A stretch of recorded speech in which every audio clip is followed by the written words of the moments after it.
누가복음 15장 20절에서 32절 말씀입니다.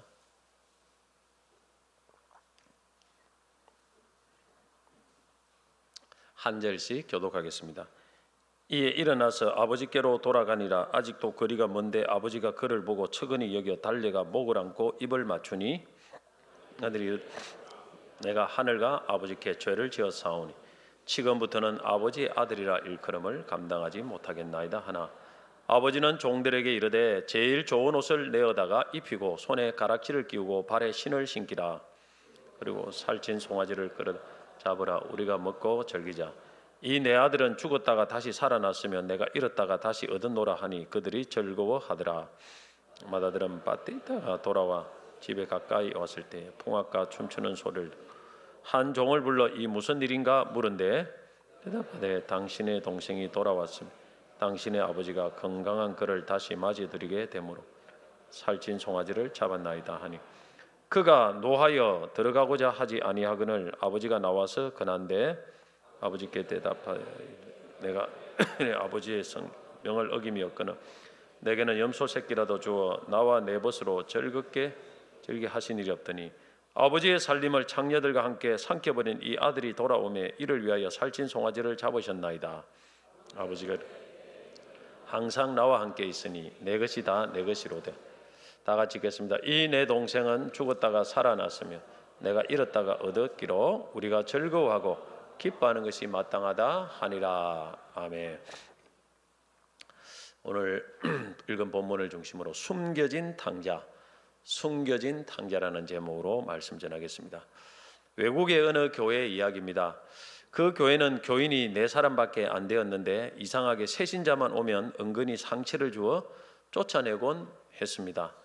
그 이유를 알아보니 그 교회 뒷마당에는 묘지가 있는데 그 빈 묘지터가 4군데밖에 안 남았다는 것입니다.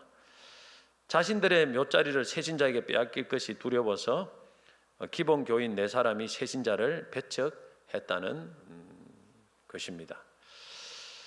이 이야기는 오늘날 현대교회 단면을 잘 보여주고 있다고 생각합니다. 많은 교회들이 새로운 분들이 교회에 오는 교회도 있고 안 오는 교회도 있지만은 그래도 어느 정도 오지만은 정착하지 못하는 경우가 많은데 그중 중요한 이유가 바로 기존 교인들 때문이라는 것입니다. 과거에 오래전입니다. 우리 교회에 새 가족들이 왔는데 젊은 2분인데 이분이 아이들이 있었습니다. 그래서 아이들을 데리고 주일 예배에 참석했는데 아이들이 이제 자기들끼리 약간 장난을 친 것 같습니다. 근데 이걸 보고 기존 성도들 중에서 좀 눈치를 준 것 같습니다. 이것이 발단이 되어 교회를 잘 나오지 않게 된 적이 있습니다. 기존 신자들 같으면 좀 주의를 줘도 이해가 되지만 아직 신앙이 없는 분들이니까 이런 것들을 잘 이해를 못하는 경우가 있습니다.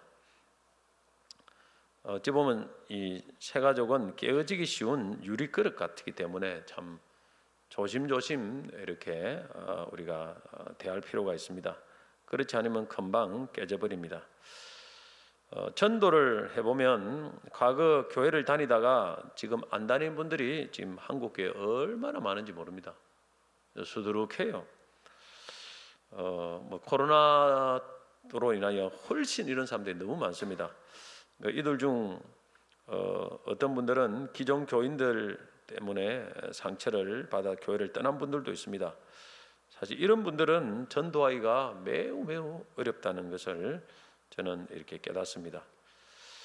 우리가 전도를 하려면 잃어버린 영혼을 찾아서 교회를 데리고 오는 것도 참 중요하지만은 마지막 참 중요한 게 또 한 가지 있습니다. 그것은 잃어버린 영혼들이 교회로 왔을 때 교회가 그런 사람들을 기뻐하고 환영하는 분위기가 매우 중요합니다.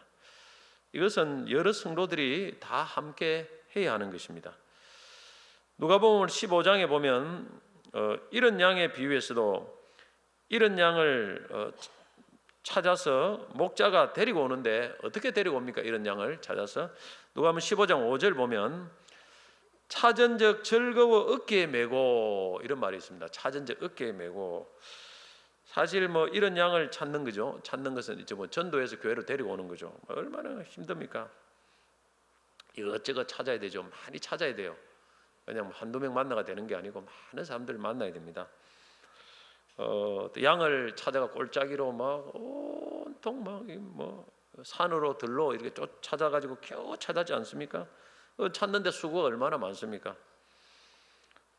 힘도 많이 들겠죠. 그러면 수고해가지고 야, 네 때문에 내가 고생 많이 했다. 앞으로 다시는 집 나가지 마. 목에다 줄을 딱 매고, 그죠? 질질 끌고 오면 될 거 아닙니까? 이렇게. 다시 나가지 마라. 그래 한 번씩 가다가 한 번 더 때려야 되죠. 혼을 좀 내야 되죠. 네 때문에 내가 얼마나 고생한 줄 아느냐고.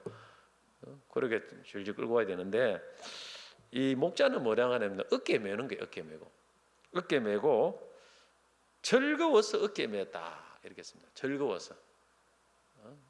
또 잃어버릴까 봐 싶어서 어깨에 맨 게 아니고 즐거워서, 너무 즐거워서 뭐 힘든 줄도 모르고 어깨에 메고 이렇게 왔다.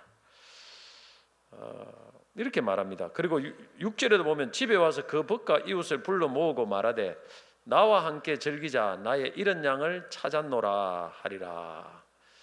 또 와서 잔치를 또 벌리는 거예요, 사실은. 그래서 음식을 하고 이웃분들을 초청해가지고 찾았다고 잔치를 벌리는 거. 이것이 뭐냐면은 목자의 심정이죠. 그 예수님의 마음입니다. 예수님의 마음. 하지만 또 오늘 본문에는 탕자가, 집을 나간 탕자가, 방탕한 탕자가 집에 돌아왔을 때 아버지가 잔치를 막 벌려요. 이것이 예수님의 심정입니다.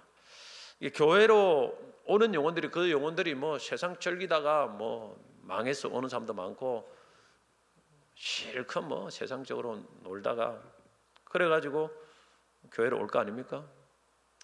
그런 그 영혼들을 향해서 참 즐거워하고 기뻐하는 것이 주님의 마음이다. 이제 이런 마음이 있는 성도에게 하나님은 영혼을 잘 붙여주십니다. 미안하지만 그런 교회에도 영혼을 잘 붙여주시는 거예요. 목회자가 담임 목사 이런 마음이 없으면 아예 영혼이 붙여지지 않습니다. 담임 목사 제일 중요하고 또 우리 장로님들도 중요해요. 우리 전도를 해서 데리고 오는 것도 중요하지만 왔을 때 얼마나 성도들이 기뻐하는가, 기뻐하는가. 하나님은 이렇게 기뻐하는데 우리 지상에 있는 교회 기종 성도들 중에는 이런 새신자를 기뻐하기는커녕 또 눈치를 주고 시기하고 또 참 때로는 미워하고 때로는 배타적인 태도를 가지고 이렇게 견제하는 성도들이 가끔 있습니다. 마침 자기도 아기인데 엄마가 동생을 낳으면은 엄마 몰래 동생을 막 괴롭히는 아이처럼. 이게 그거는 뭐냐면은 한마디로 내가 영적으로 굉장히 어린아이다 이런 거와 똑같은 거예요.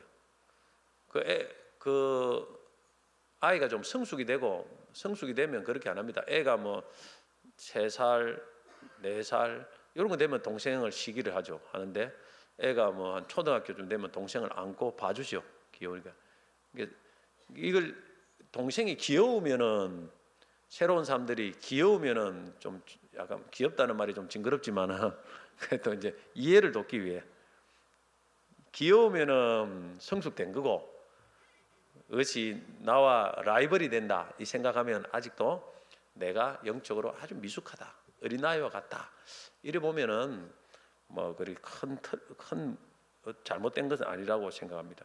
성숙된 사람은 엄마를 돕기 위해서 동생을 잘 보죠.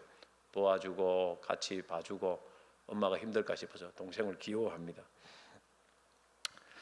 그런데 이제 그렇지 못한 성도가 있죠. 오늘 본문에 나오는 맏아들이 바로 그런 사람입니다. 집 나간 동생 탕자가 집으로 돌아왔는데 아버지는 기뻐가지고 벗은발로 나가서 맞이하고 제일 좋은 옷을 입히고 손에 가락지를 끼우고 발에 신을 신기고 살찐 송아지를 잡아서 먹고 즐거워하는데 맏아들은 즐거워하기는커녕 비꼬고 시기하고 원망 불평을 늘어놓습니다. 누가복음 15장 28절에서 30절이 그것을 보여줍니다. 같이 한번 읽어보겠습니다. 28절부터 30절까지 시작. 그가 노하여 들어가고자 하지 아니하거늘 아버지가 나와서 권한대 아버지께 대답하여 이르되 내가 여러 해 아버지를 섬겨 명을 어김이었거늘 내게는 염소 새끼라도 주어 나와 내 벗으로 즐기게 하신 일이 없더니 아버지의 살림을 창녀들과 함께 삼켜버린 이 아들이 돌아오매 이를 위하여 살찐 송아지를 잡으셨나이다. 사실 이 맏아들의 불평을 들어보면 뭐 전혀 인간적으로 일리가 없는 건 아니에요. 사실 굉장히 논리적으로 맞는 것 같습니다. 왜냐하면은 둘째 아들은 실제 아버지의 재산을 갖고 나가가지고 뭐 창녀들과 놀고 허랑방탕하게 다 털어먹고 거지가 돼서 왔지 않습니까?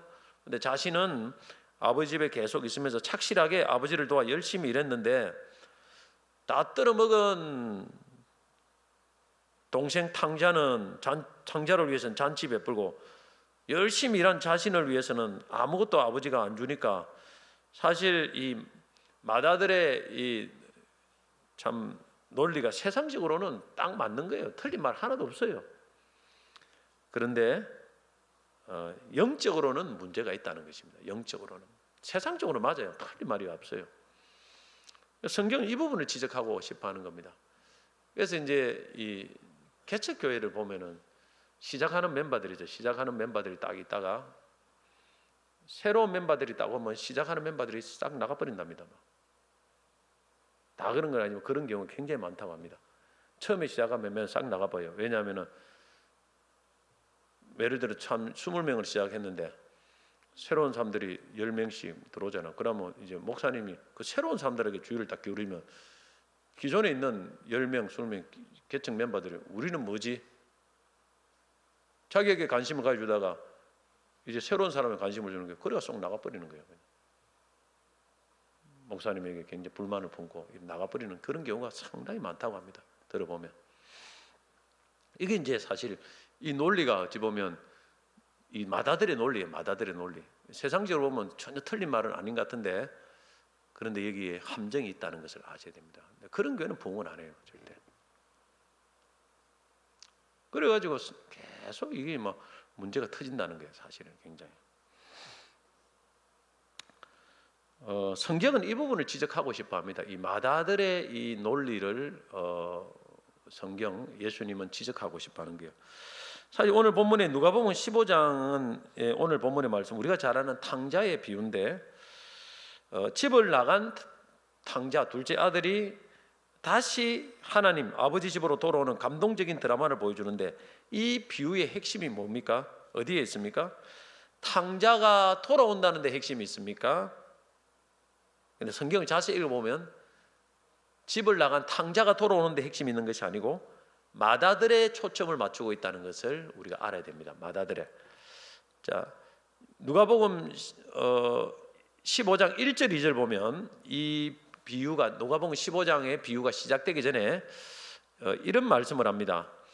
모든 세리와 죄인들이 말씀을 들으러 가까이 나오니 바리새인과 서기관들이 수군거려 이르되 이 사람이 죄인을 영접하고 음식을 같이 먹는다 하더라. 모든 세리와 죄인들, 이 사람들은 잃어버린 양이에요. 사실은 탕자죠. 탕자가 예수님 말씀 들으러 옵니다. 예수님 말씀 들으러 예수님 집으로 오니까 바리새인과 서기관들, 이 사람들은 어찌 보면 맏아들이에요. 맏아들. 이미 예수님을 오랫동안 하나님을 오랫동안 알고 있는 사람들이 수군거립니다. 수군거려. 예수님이 죄인을 영접하고 음식을 같이 먹는다. 왜 저런 사람들하고 어울리느냐? 예수님이 우리하고 어울려야 되는데. 그러면 수군거리면서 예수님을 사실 욕을 합니다. 사실 사람들이 말은 수군거리는데 그 욕하는 거예요. 사실. 그래서 여기서 말해주는 게 뭡니까? 예수님이 이 바리새인들과 서기관들이 맏아들이라는 거예요. 맏아들.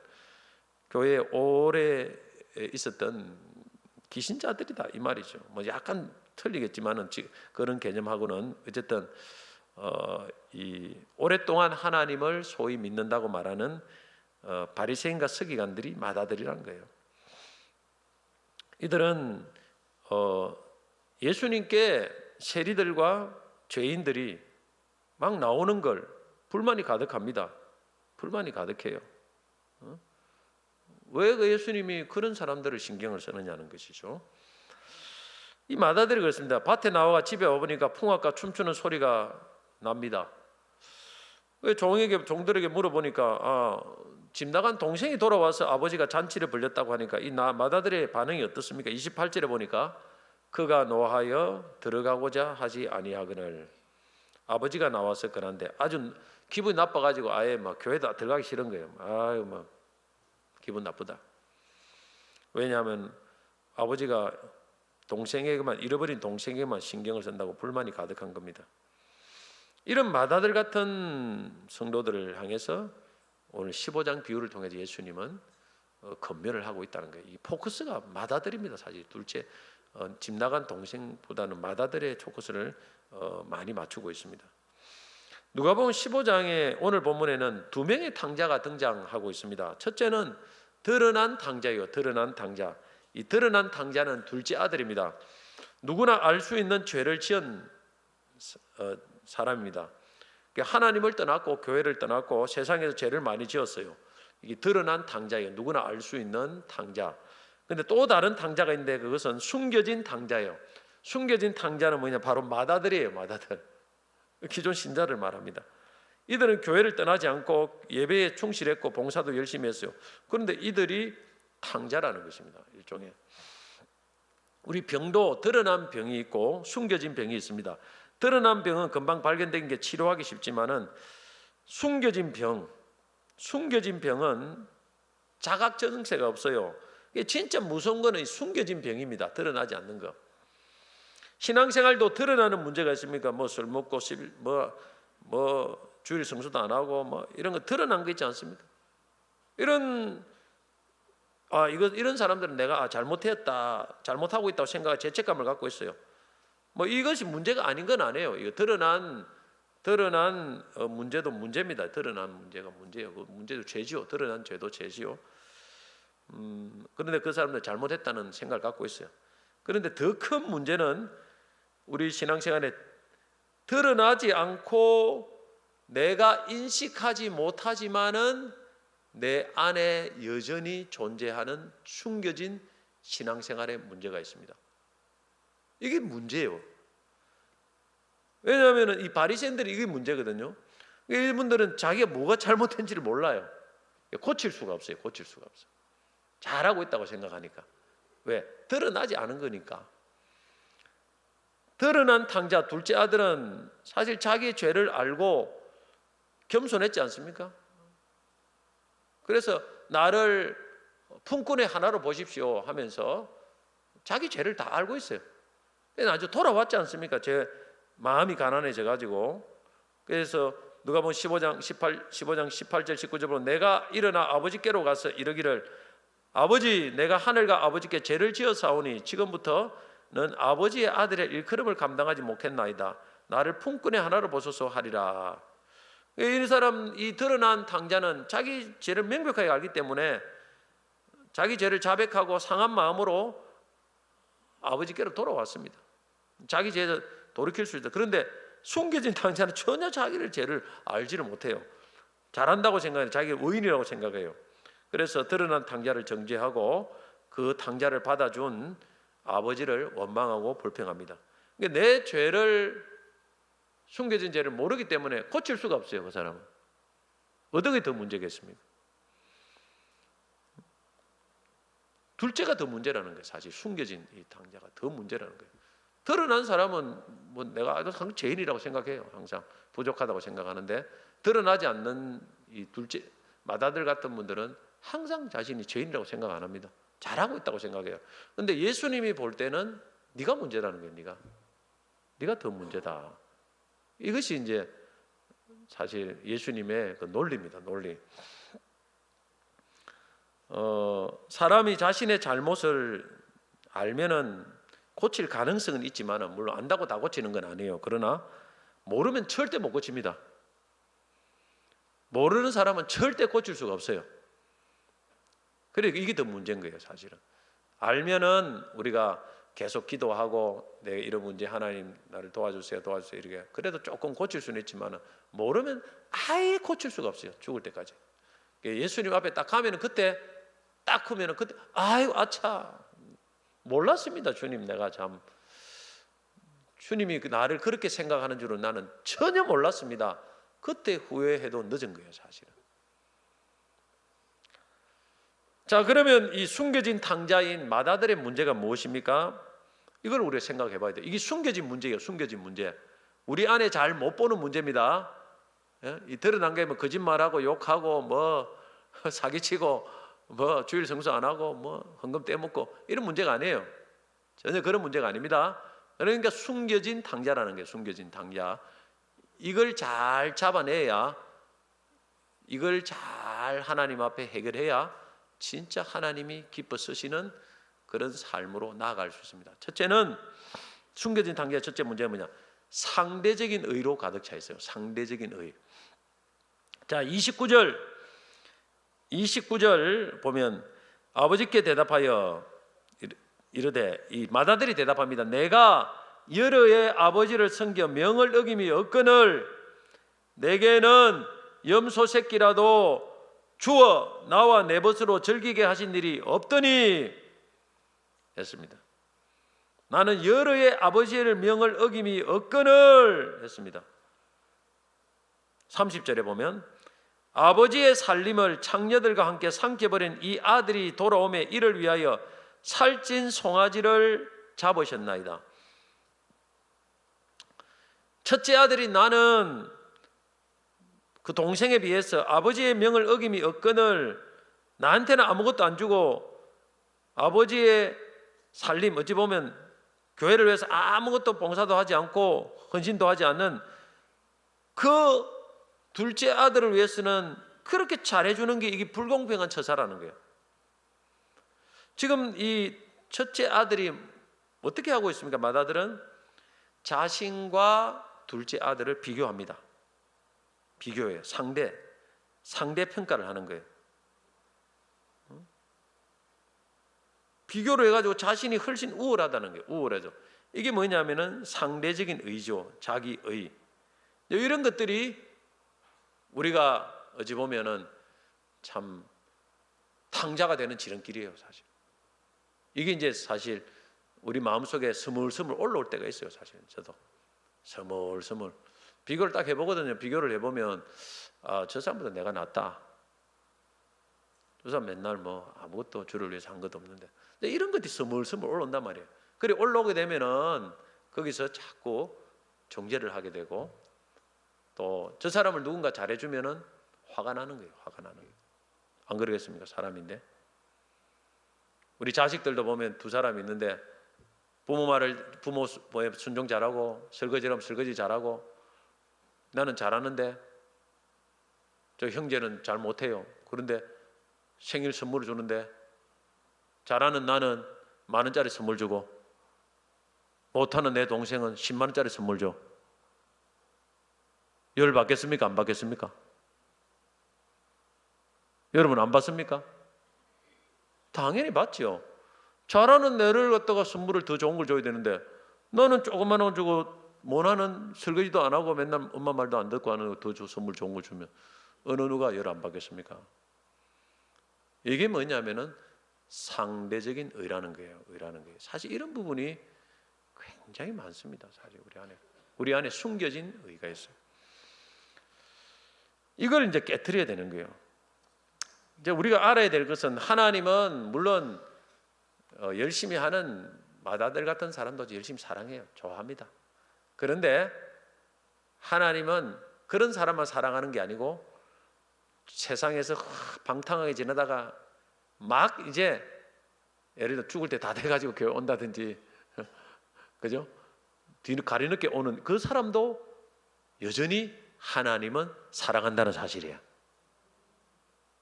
이걸 이제 모르는 게 나만 사랑하는 것이 아니고 하나님은 나보다 훨씬 어찌 보면 헌신도 덜하고 믿음도 약한 사람도 하나님이 여전히 사랑하고 있다는 사실을 놓칠 때가 많습니다. 우리가.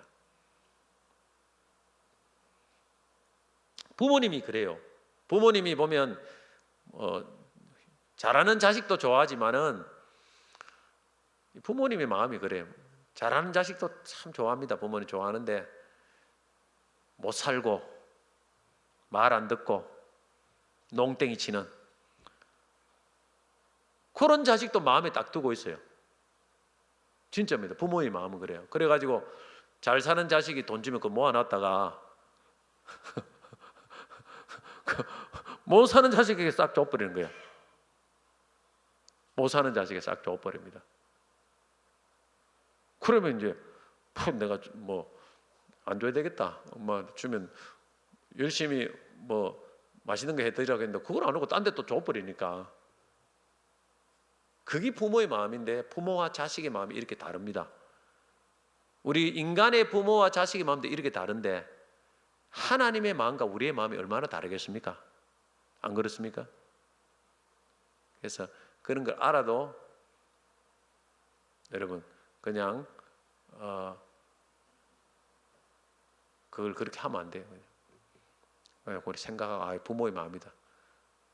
지난번에도 어머니한테 뭘 사드렸는데 뭐 의지하다가 누나 줘버리다 하더라고. 먹다가 뭘 줘드려. 근데 뭘 줬는데 누나 줘버리다 하더라고. 그래가 뭐자겠노. 그냥 이 동네에서 살 수도 없는 건데 그 줘버리다 하더라고. 그게 부모의 마음이에요. 부모의 마음. 우리가 그걸 알아야 됩니다. 그래야 그걸 사랑할 수 있죠. 이해를 할 수 있습니다. 그래서 우리가 상대적으로 비교를 하면 안 돼요. 옥하는 목사님의 말씀이 있습니다. 나는 다른 사람과 비교 안 한다.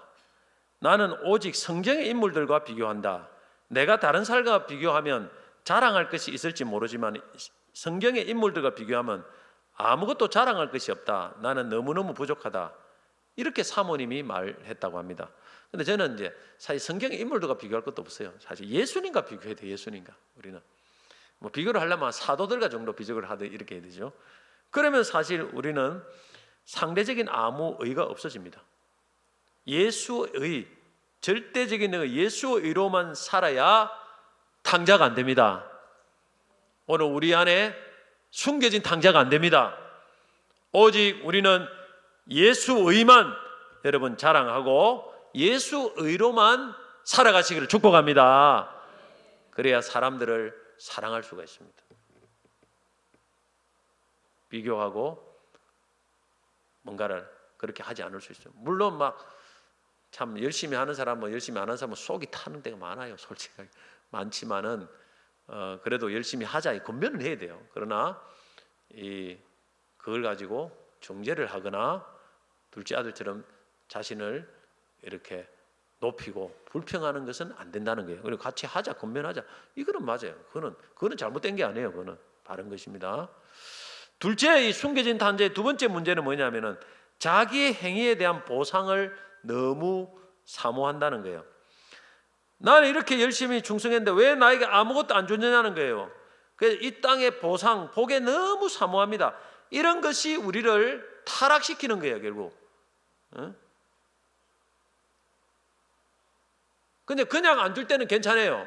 하나님이 안 줄 때는 괜찮은데 다른 사람에게 뭔가 줄 때는 하나님이 다른 사람에게 뭔가 세상 복을 주고 뭔가 보상을 주는 것처럼 보이고 나한테만 안 줄 때는 이게 올라와요.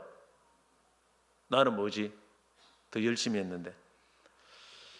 오늘 여러분 우리가 이 하나님의 일을 하고 나서 어떤 세상의 복이라든지 세상의 보상을 너무 사모하면 반드시 타락하게 됩니다.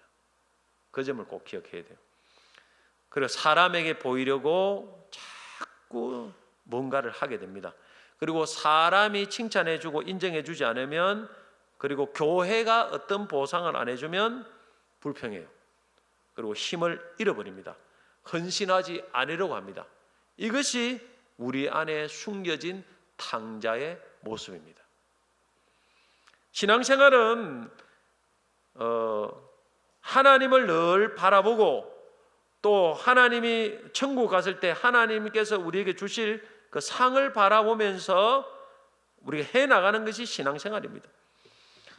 우리가 사람이 이 땅에 안 알아주고 땅에서 보상이 없는 것처럼 보여도 주님은 다 알고 계십니다. 믿으시기 바랍니다.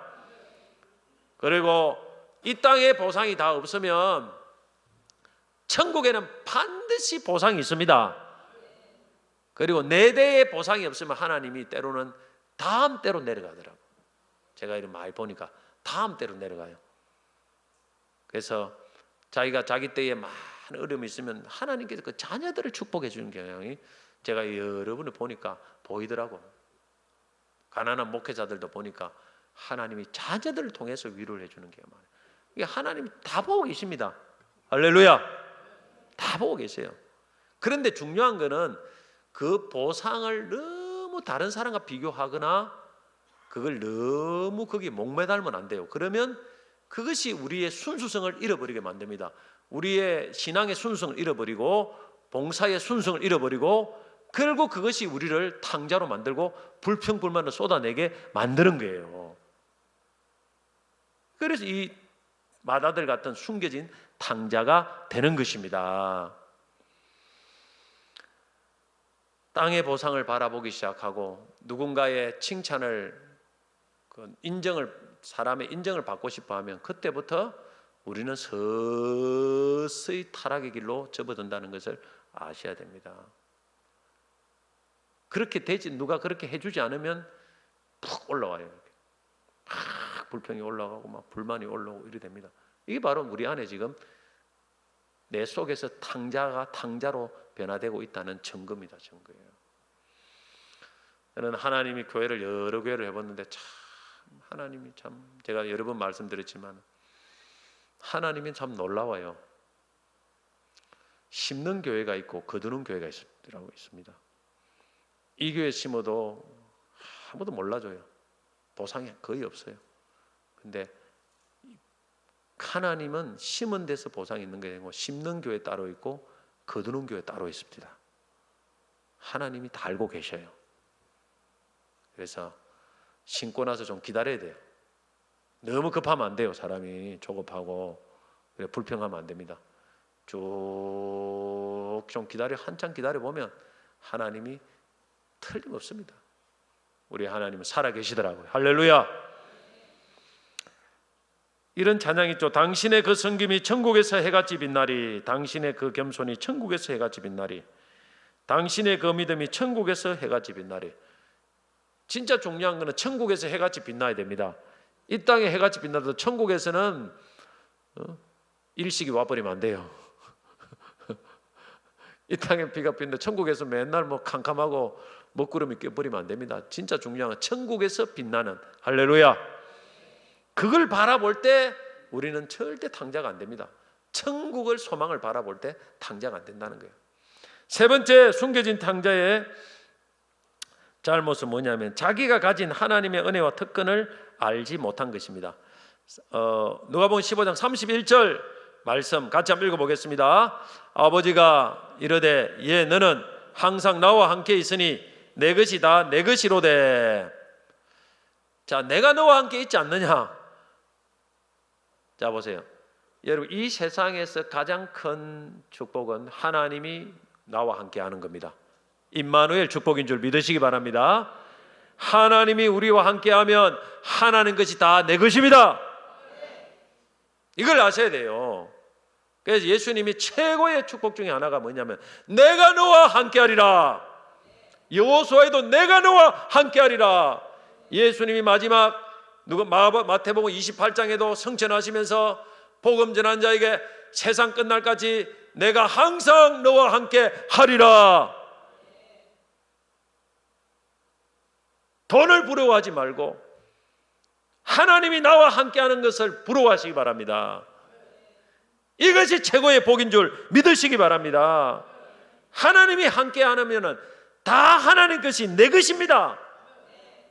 하나님 것이 내 것이에요.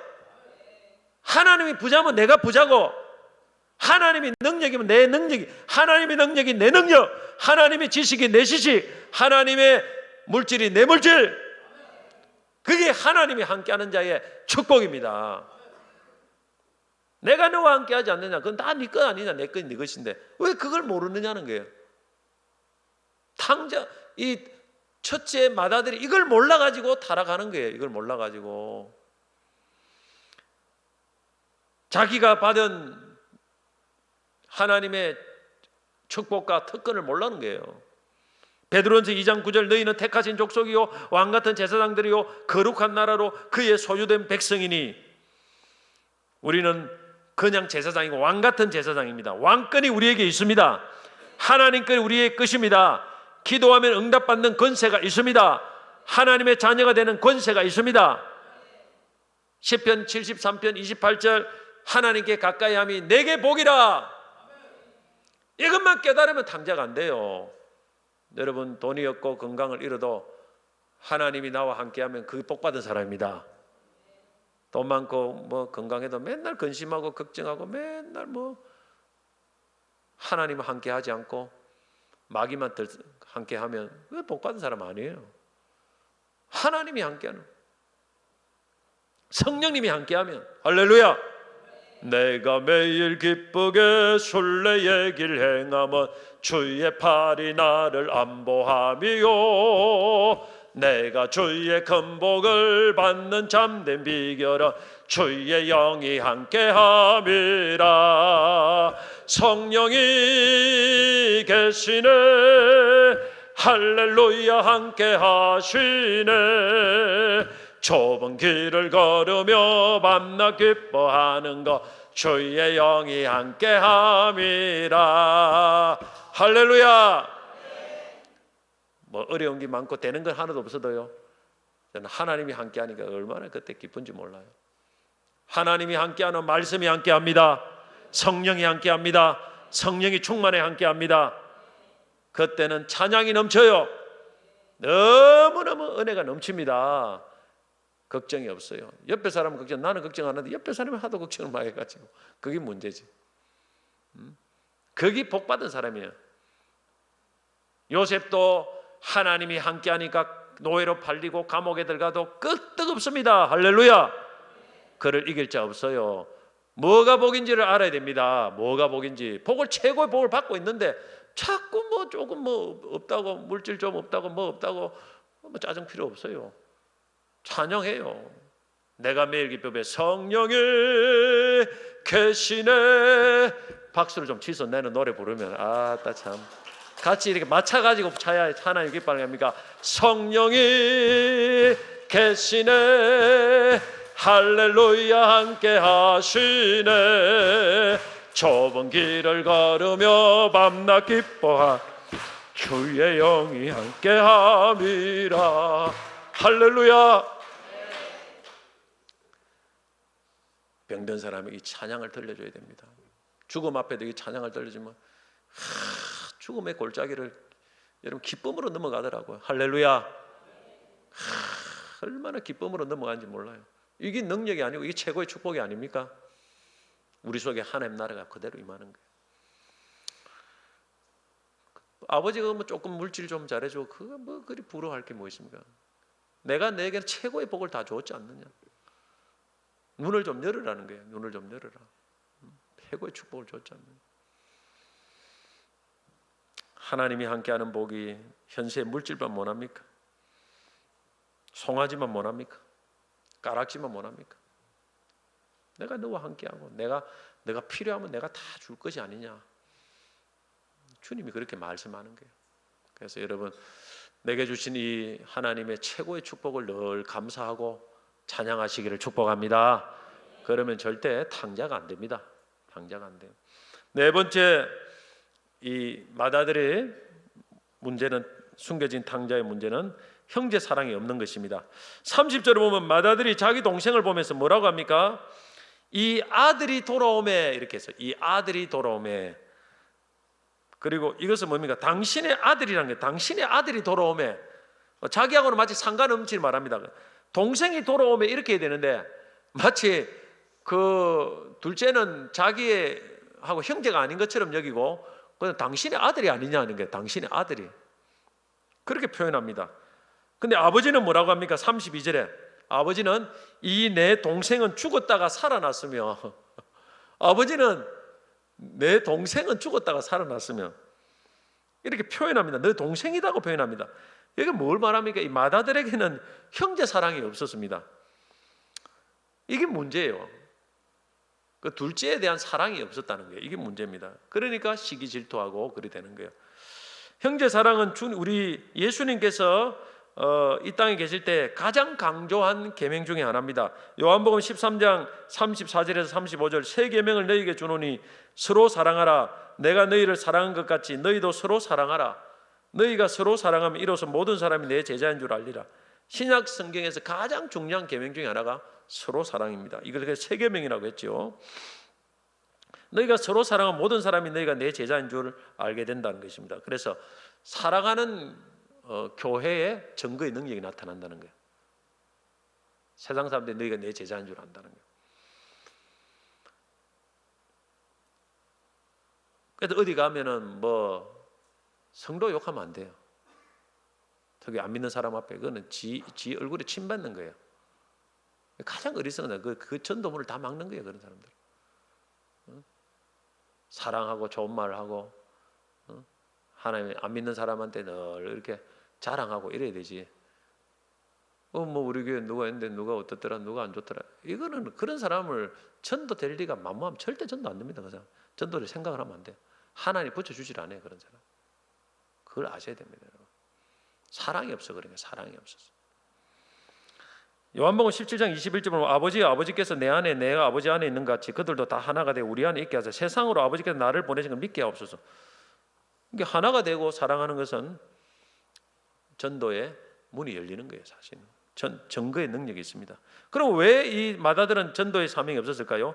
아버지의 관점에서 동생을 보지 않았기 때문입니다.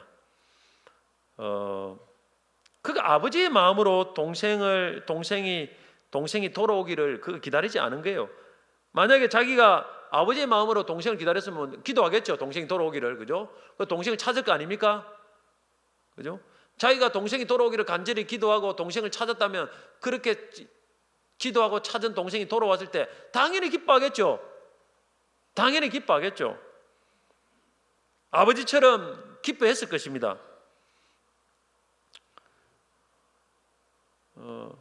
그런데 아버지의 마음이 없이 잃어버린 영혼들을 위해서 기도하고 찾지도 않는 사람이 세가에 돌아올 때는 자기와 상관없는 것처럼 생각하는 게 그 아버지의 마음이 없어요. 아버지의 마음이. 이게 가장 문제입니다. 아버지의 마음이. 항상 자기 중심에서 보는 거예요. 아버지의 마음으로 보면 여러분 아버지의 마음으로 세상을 보면 불쌍히 여기고 또 그 사람들이 돌아오면 너무너무 기쁜 거예요. 아버지의 마음으로. 의인 99보다 죄인 한 사람이 회개하면 하나님 더 기뻐한다겠거든요. 이 아버지의 마음이 없어서 이 모든 것이 일어나는 것입니다. 이것이 없으면 신앙생활이 그저 형식적으로 종교생활에 그치지 않습니다. 어느 사업가는 여행을 하면서 틈틈이 방문한 교회가 190여 군데가 있는데 진심으로 환영을 받았다고 느낀 교회는 3군데밖에 없었다고 했습니다. 190여 교회 가운데 단 3교회만이 환영을 받는 느낌을 가졌다는 거예요. 어느 목사님이 냉면이나 먹을까 하고 음식점을 찾던 중에 한 근사한 음식점을 발견했습니다. 음식점에 들어서자마자 나비 넥타이를 맨 종업원 2명이 달려나와 차문을 열어주며 사장님 어서 오십시오 맞아주었습니다. 자리에 앉으니 여종업원이 육수와 물수건을 제공하며 주문을 받았습니다. 이쯤 되자 목사님은 이런 곳에서 냉면 한 그릇만 주문하는 것이 쑥스럽게 느껴지기 시작했습니다. 저 냉면 한 그릇만 주세요 이렇게 주문을 했습니다. 그런데 종업원의 안색이 달라질 줄 알았는데 그러기는 그냥 알겠습니다 사장님 무슨 냉면으로 하실까요? 하면서 연신 미소를 잃지 않았습니다. 그리고 냉면이 나오자 옆에 서서 식초와 계자를 따라주며 가위로 면발을 정성껏 잘라주었습니다. 냉면을 다 먹자마자 과일 한 조각과 사탕 이쑤시개 등이 따라 나왔습니다. 음식값으로 옛날입니다. 4,000원을 내고 나오려니 목사님은 미안해서 얼굴이 후끈거렸습니다. 값을 지불하고 나오자 이미 자신의 차가 문 앞에 대기되어 있었습니다. 차를 몰고 나오는데 백미러로 보니 안녕히 가십시오 사장님 하면서 90도로 굽혀져 있는 종업원들의 허리가 펴질 줄을 몰랐습니다. 이후에 목사님이 일가족 전체와 함께 다시 이곳에 와서 소갈비를 먹었다고 합니다. 목사님은 왜 다시 이곳에 왔을까요? 그 환영받는 분이기 때문에 냉면 4,000짜리 하나 먹고 야, 한정받는 보통 눈치 거의 고급 음식점 이 정도 되면 고급 음식인데 뭐 소갈비를 또 있고 하는데 그 중에 제일 싸구려 냉면 하나 먹는데 이렇게 한정을 받고 친절히 베풀고 뭐 과일도 나오고 사탕도 나오고 이쑤시개 나오고 가는데 90도로 절을 하고. 오늘날 세상 음식보다 못한 교회가 참 많은 것 같아요. 4천짜 냉면 한 그릇 팔기 위해서 이렇게 참 친절을 베풀고 온가를 하는데, 하물며 영원한 생명을 얻는 복음을 파는 교회가 불친절하고 영혼들을 사냥하지 않는다면 그런 교회에 사람들이 다시 찾아오겠습니까? 그런 교회 하나님을 느낄 수 있겠습니까? 우리 자신을 돌아봐야 됩니다. 새 가족을 환영하지 못한 사람 전도하겠습니까? 하나님은 영혼을 붙여주겠습니까? 내가 전도를 못해도 오는 사람은 환영만 하고 아이고 저 사람 보고 참 인사하고 친절, 그것만 해도 하나님 그 모습 보고 하나님께서 그 영혼을 인정한다고 봅니다. 축복한다고 봅니다. 나는 새 가족 오면 좋아요. 어떻게 보면 어쨌든 참 예수님의 마음 전에 저의 마음을 좀 갖고만 있으면 하나님께서 은혜를 많이 주실 거라고 믿습니다. 예수님 마음은 하도 높아가지고 우리 따라가기도 힘들지만은, 그죠? 제 같은 마음을 갖고 한 영혼이 오면 딱 오면 벌써 알아요. 누가 왔는가 안 왔는가 보면 다 한눈에 막 레이저 딱 한번 쏴버리면 그냥 5층도 한번 쫙 쏴버리면 누가 왔는가 안 왔는가 금방 막 파악이 싹 거의 다 됩니다. 그래가지고 아 오늘도 새로운 분 오셨구나. 마음이 흐뭇하고 그래. 오늘도 여전히 우리 다른 분은 혼자 오셨구나. 늘 그 마음이 있어요. 그래서 생각할 때 마음은 갑자기 설교하다 힘이 나요. 힘이 납니다. 새로운 분 오시니까 힘이 바짝바짝 나고, 목소리가 다 죽어가다가도 갑자기 막 목이 막 푹 뜨이고 힘이 납니다. 그게 저는 주님의 마음이다 이렇게 생각합니다. 첫 주에 나온 새신자가 등록할 확률은 25%에 불과하지만 일단 그 주에 다시 나오면, 두 번 나오면 등록할 확률이 75% 급상승한다고 합니다. 새신자가 교회에 정착하기 위해서는 교회에 들어온 지 6개월 이내에 최소 6명의 친구를 사귀어야 된답니다. 6명만 확실하게 사귀면 그 사람은 완전히 거의 정착된다고 해요. 6명, 한 대여섯 명 사람이 없어서 결국에는 방황하다가 교회를 떠날 수 있다는 거예요. 여러분 환영하고 친구가 되어줘야 됩니다. 친구가, 새로운 사람의 친구가 되어줘야 돼요. 식사할 때도 밥 먹을 때도 친구가 되어주고, 그것 자체가 일종의 전도예요. 사실은 그 자체가 전도입니다. 내가 가서 데리고 오면 얼마나 힘듭니까? 사실 막 다니면서 진짜 힘들어요. 보통 힘든 게 아닙니다. 많은 사람들을 만나야 돼요. 그래도 될뚱말뚱한데, 그리고 누군가가 데려왔으면 얼마나 참 그 사람이 힘을 들여서 데려왔겠습니까? 그리고 누가 또 스스로 오는 사람도 있고, 그 사람들을 모르는 사람에게 인사하고 친절하게 해주고 차도 한잔 사주고 같이 이야기도 같이 들어주고, 그렇게만 해줘도 얼마나 주님이 기뻐하겠습니까? 말씀 맺겠습니다. 여러분 숨겨진 탕자가 되지 마시기 바랍니다. 오늘 우리 안에 드러난 탕자도 있지만 숨겨진 탕자도 있습니다. 이걸 잘 발견하고 우리 안에 여러분 그것을 자꾸 깨트려야 됩니다. 주님의 마음을 회복해야 됩니다. 주님의 마음으로 영혼들을 바라보시기 바랍니다. 그러면 다 형제요 자매요 사랑스러운 그런 영혼들입니다. 또 주님의 마음으로 세상의 영혼들을 바라보시기 바랍니다. 주님이 구원하시기를 원하시는 귀한 영혼들입니다. 그리고 그 영혼들이 정말 주님의 교회로 돌아왔을 때 기뻐하고 즐거워야 됩니다. 내가 전도 안 해도 마찬가지예요. 너무 감사하다. 나는 전도 못 했지만 그래도 주님께서 그 영혼들을 누구를 통해서도 왔으니 너무너무 고맙고 감사하다. 이 마음만 품어도 그 사람은 전도에 크게 일조한 사람입니다. 할렐루야. 시기하고 불평하면 안 됩니다.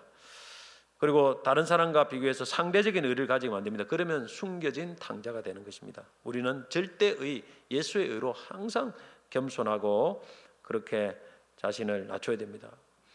그리고 이 땅의 보상을 너무 바라보지 말고 하나님 바라보고 천국의 늘 상을 바라보며 신앙생활 하면은 숨겨진 탕자가 안 됩니다. 그리고 최고의 복은 하나님이 나와 함께 하시는 복입니다. 오늘 내가 최고의 복을 받고 있다는 것을 알고 너무 여러분 부러워하지 마세요. 여러분이 최고의 축복자입니다. 하나님이 함께하는 사람 최고의 축복자입니다. 그걸 깨닫고 오히려 여러분 다른 사람을 사랑하고 나누어주는 그런 넉넉한 마음을 좀 가지면 하나님께서 우리 모두를 축복해 주실 거라고 믿습니다.